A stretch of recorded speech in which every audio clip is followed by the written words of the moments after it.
चक्रीवाल्या पाटलांची एजंटगिरी पुन्हा जोमाने सुरू। चक्री कसिनो पुन्हा हाऊसफुल गर्दीत धूमधडाक्यात सुरू। चक्रीवाल्या पाटलांना आचारसंहितेचे काही देणे घेणेच नाही।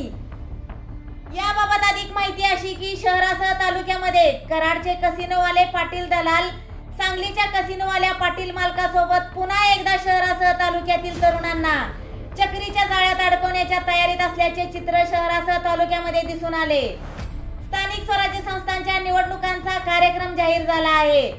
आचारसंहिता देखील लागू झाली आहे। याचे भान न ठेवता पोलीस प्रशासनावरील वाढता ताण पाहून देखील न पाहिल्यासारखी परिस्थिती निर्माण करत कोणत्याही प्रकारचा परवाना नाही, वैधता नाही, तरी अगदी थाटामाटात आज दिनांक 9/11/2025 वार रविवार रोजी शहरासह तालुक्यामध्ये चक्री कसिनो सेंटर पुन्हा सुरू झाल्याची चर्चा कराड शहरात झपाट्याने पसरू लागली। माय मराठी टीव्हीला याची खबर मिळताच माय मराठी टीव्हीची टीम चित्रीकरणासाठी व सत्यता पडताळण्याकरिता बाहेर पडली आणि कोणीतरी खबर दिल्यासारखे एकीकडे चित्रीकरण केले की दुसरीकडे दुकाने बंद अशी काहीशी परिस्थिती निर्माण झाली। मग ही दुकाने तात्पुरती बंद केली होती का चालू बंदचा खेळ भासवायचा होता हे आता चक्रीवाल्या पाटलांनाच माहिती।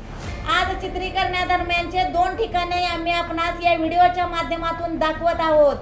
यामध्ये सिद्धनाथ ऑनलाईन कारवे व महालक्ष्मी ऑनलाईन कारवे हे दोन्ही कसिनो सेंटर आपणास पाहावयास मिळतील। दुपारी 1 वाजेपर्यंत अगदी बिनधास्तपणे सुरू असलेले कसिनो सेंटर माय मराठी टीव्हीची टीम बाहेर पडल्याची माहिती मिळताच एक नंतर चालू बंदचा खेळ सुरू झाला।